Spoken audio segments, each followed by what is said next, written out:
अब हम पढ़ेंगे डेमोक्रेसी के बारे में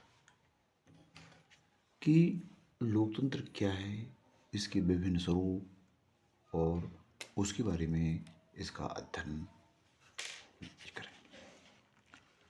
तो अध्ययन में पहली बात तो क्या है, उसकी मीनिंग दे लेते हैं, अर्थ क्या है। तो मीनिंग में ये बताया है कि लोकतंत्र पहली बात तो एक शासन प्रणाली के रूप में परिभाषित किया गया है कि भाई किस प्रकार से संस्थाएं चुनी जाएंगी और एक गवर्नमेंट सिस्टम होगा। लोकतांत्रिक संस्थाएं होंगी, चुनी जाएंगी, जनता के हित हित पे ध्यान रखेंगी। तो ये तो क्या है, एक शासन प्रणाली हुआ। पर इसके बजाय जो ज़्यादा जो अर्थ है वो है वे ऑफ लाइफ। इसमें क्या है, इसका जो ज़्यादा अर्थ है वो क्या है, वे ऑफ लाइफ। कि लोकतंत्र एक शासन प्रणाली नहीं है, अपितु जीवन प्रणाली है। जीवन प्रणाली मीन्स कि भाई इसमें समानता, स्वतंत्रता, न्याय जैसी अवधारणाएं रहती है। व्यक्ति की चरित्र का निर्माण किया जाता है। तो ये क्या हुआ, वे ऑफ लाइफ। तो एक जीवन की प्रणाली है, मतलब चरित्र निर्माण करती है। और इसमें सामाजिक, आर्थिक, राजनीतिक, न्याय, तो एक व्यापक अर्थ में हम शासन प्रणाली तो सीमित अर्थ में और जीवन प्रणाली वे ऑफ लाइफ व्यापक अर्थ में। एक है, फिर इसकी परिभाषा दी जाती है ई.एम. बर्न्स के द्वारा। ई.एम. बर्न्स, ई.एम. बर्न्स क्या कहते हैं कि भाई लोकतंत्र की इतनी परिभाषा है जितनी किसी की भी नहीं है। लोकतंत्र की इतनी परिभाषा है जितनी किसी की भी नहीं है। वो कहता है few word have been mere loosely, कुछ ही शब्द होंगे जो इस प्रकार से एंड वेरियसली विविध प्रकार के हैं, डिफाइंड देन डेमोक्रेसी। जितना डिफाइन लोकतंत्र को किया है उतना शब्द अन्य नहीं है। ये कहता है कि भाई उसकी उसकी व्याख्या की वो लूजली की गई है, वेरीज विभिन्न प्रकार से की गई है। तो ये कहता है ई एम्पर्स। अब हम देखेंगे कि जो विभिन्न जो इसकी कल्पना हुई है लास्ट 3 इयर्स में,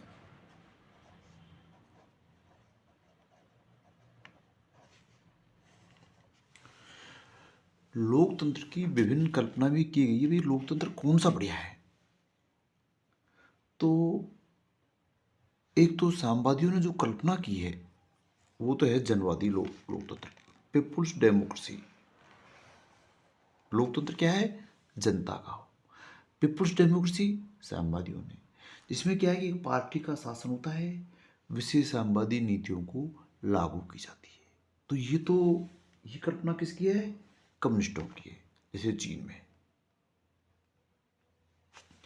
दूसरा एक लोकतंत्र का रूप जो जिसकी कल्पना की है, बेसिस लोकतंत्र, मूल या कंट्रोल लोकतंत्र, डेमोक्रेसी। ये जो पाकिस्तान के राष्ट्रपति हैं अयूब खान, इसने की है। उसने कहा है कि लोकतंत्र वही होना चाहिए जिस पर मतलब कंट्रोल हो शासन प्रणाली का। तो ये किसने कहा है, अयूब खान, जो पाकिस्तान के राष्ट्रपति। तीसरा एक नई अवधारणा है गाइडेड डेमोक्रेसी, निर्देशित लोकतंत्र। मतलब ऐसा लोकतंत्र जो जनता के हित, कल्याण आदि के लिए गाइड किया गया हो। मतलब वो निर्देशित, गाइडेड हो, उसके निर्देशों के अनुसार चले, उनके उद्देश्यों को पूरा करे। तो ये कहा है सुकार्नो, राष्ट्रपति इंडोनेशिया के। अर्थात हमने पिछले 30 वर्षों में जो 3 कल्पनाएं, पीपुल्स डेमोक्रेसी साम्यवाद की, मूल या नियंत्रित लोकतंत्र बेसिस कंट्रोल लोकतंत्र राष्ट्रपति अयूब खान जो पाकिस्तान के हैं, गाइडेड डेमोक्रेसी निर्देशित लोकतंत्र, ये है सुकार्नो, इंडोनेशिया के राष्ट्रपति। वैसे हमने अरस्तु के थिंकर्स में अरस्तु जो शासन का वर्णन पढ़ा है, तो वो लोकतंत्र को तो क्या मानते हैं, भीड़ तंत्र मानते हैं, जबकि वो जो सही शासन मानते हैं ना उसको वो पॉलिटी नाम देते हैं। वो शासन की संख्या और विकृत के आधार पर जो एक शासन की व्यवस्था करते हैं तो वो भीड़ तंत्र, और जब उसका रूप बिगड़ जाए तो मतलब अच्छा तो है पॉलिटी, और जब हो जाता है वो भीड़ तंत्र नाम दिया है। अरस्तु ने क्या कहा उसे? भीड़ तंत्र की संख्या दी। यदि लोकतंत्र की परिभाषाओं के बारे में हम सटीक परिभाषा अब जाएं तो सबसे अच्छी किसकी परिभाषा है? जॉन सीले की।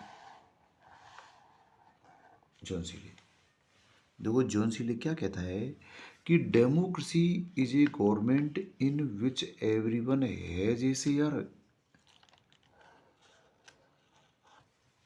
मतलब डेमोक्रेसी एक वह व्यवस्था है जिसमें प्रत्येक व्यक्ति शेयर करता है, भागीदारी निभाता है। इस पे हम अपन दोबारा ध्यान देते हैं। सीले ये कहता है कि democracy is a government in which everyone has a share, इसमें प्रत्येक व्यक्ति शेयर निभाता है। तो इस प्रकार से वो मतलब भागीदारी शेयर के आधार पर डेमोक्रेसी को डिफाइन करता है। अब हम देखेंगे लोकतंत्र के प्रकार क्या है, काइंड्स, कि भाई लोकतंत्र कैसे कैसे रूपों में विभाजित हो जाता है, काइंड्स। जैसे पहला है लोकतंत्र को कैसे लागू किया जाएगा। पहला है जनमत संग्रह, रेफरेंडम। रेफरेंडम किसी सरकार के द्वारा कोई लॉ बनाया जाता है तो उसको जनता के समक्ष पेश करके स्वीकृति या अस्वीकृति, एक्सेप्ट या रिजेक्ट करने की प्रक्रिया। दूसरा क्या है? जनमतवाद, प्लेबिसाइट। जनमतवाद क्या है? प्लेबिसाइट में इसमें किसी विशेष प्रश्न पर जनता की राय ली जाती है। तो रेफरेंडम जनमत संग्रह तो कानून के बारे में सहमति है, और जनमतवाद है प्लेबिसाइट किसी विशिष्ट प्रश्न पर जनता की राय लेना है। आरंभक इनिशिएटिव, आरंभ क्या है? जैसे विधायक की तरह जनता भी कोई कानून की पहल कर सके, मतलब कानून बनने के लिए उसको आगे कर सके, वो आरंभ। रिकॉल, वापस बुलाना, जब कोई जनता का चुना हुआ प्रतिनिधि सही काम नहीं करे तो उसको जो वापस बुलाने की जो प्रक्रिया है, वो अधिकार है, वो रिकॉल कहलाता है। अब आगे देखेंगे हम डेमोक्रेसी में जेएस मिल क्या कहता है। जेएस मिल की जो पुस्तक है उसका नाम है प्रतिनिधि सरकार, representative government. Representative government, representative government. J S Mill अपनी पुस्तक रिप्रेजेंटेटिव गवर्नमेंट में क्या कहते हैं? सरकार के दो मापदंड होने चाहिए। क्या मापदंड है? दो, कि वो अच्छी है नहीं, या चरित्र निर्माण हो रहा है या नहीं हो रहा है। तो इसमें लोकतंत्र एक श्रेष्ठ शासन व्यवस्था है क्योंकि ये उत्तम भी है और इसमें चरित्र निर्माण पर अच्छा प्रभाव पड़ता है। फिर हम इसमें थोड़ा लोकतंत्र के गुणों के बारे में देख लेते हैं कि लोकतंत्र में क्या एक विशेषता है। एक तो उत्तम शासन, बेस्ट गवर्नमेंट, वैधता, जनता की सहमति, औचित्यपूर्णता, चरित्र निर्माण, दी वे ऑफ लाइफ, कि वो एक जीवन जीने की पद्धति है। इसमें शुद्धता, समानता, भावना, डिग्निटी, प्रतिष्ठा, ऐसे मूल्य आ जाते हैं जिससे लोग समाज में एक जीवन जीने की पद्धति को अपनाते हैं। पब्लिक हित और समानता और स्वतंत्रता, इस प्रकार के इसके लोकतंत्र के गुण हैं। पर एक लोकतंत्र में दोष भी है। जैसे दोष में यदि हम शुरू से देखें, जैसे प्लेटो कहता है, जैसे प्लेटो कहता है कि जिस प्रकार कोई प्रत्येक व्यक्ति कलाकार नहीं बन सकता, उसी प्रकार प्रत्येक व्यक्ति शासक नहीं बन सकता। शासक बनने के लिए आवश्यक है कि उसको उच्च गुणों की आवश्यकता हो, जैसे दार्शनिक राजा की अवधारणा। जो वो फिलोसफर किंग की अवधारणा को वो जो अभिव्यक्त करता है, तो वो ये कहता है कि आदर्श राज्य की न्याय की व्यवस्था हो, उनके लिए संपत्ति और पत्नियों का संवाद हो, और एक शिक्षा की अलग प्रणाली की व्यवस्था करता है। और न्याय में ये कहता है कि वही व्यक्ति राजा हो सकते हैं जिनके विवेक हो, विजडम। दूसरा जो विद्वान जो आलोचना करता है वो सर हेनरी मैन है। तो सर हेनरी मैन की बुक्स क्या है? Popular government. हेनरी मैन की जो पुस्तक है उसका नाम क्या है? Popular government.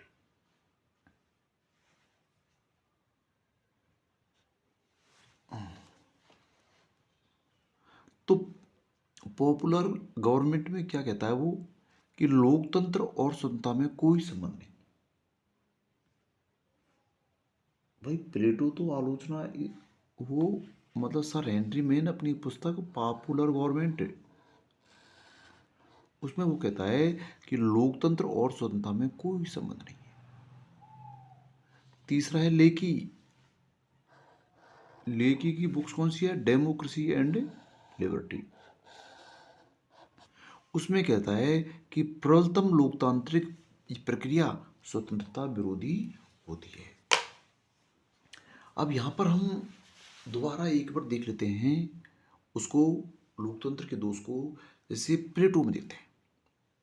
प्लेटो तो ये कहता है कि भाई दार्शनिक राजा की धारणा लोकतंत्र एक श्रेष्ठ शासन नहीं है, क्योंकि शासन के लिए आवश्यक है कि वो उसमें विवेक हो और शिक्षा प्राप्त हो। इस आधार पर वो मतलब उसकी की घोषणा करता है।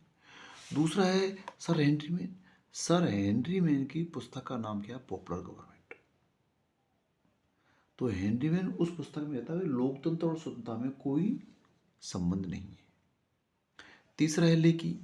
लेकी की जो पुस्तक है वो डेमोक्रेसी एंड लिबर्टी।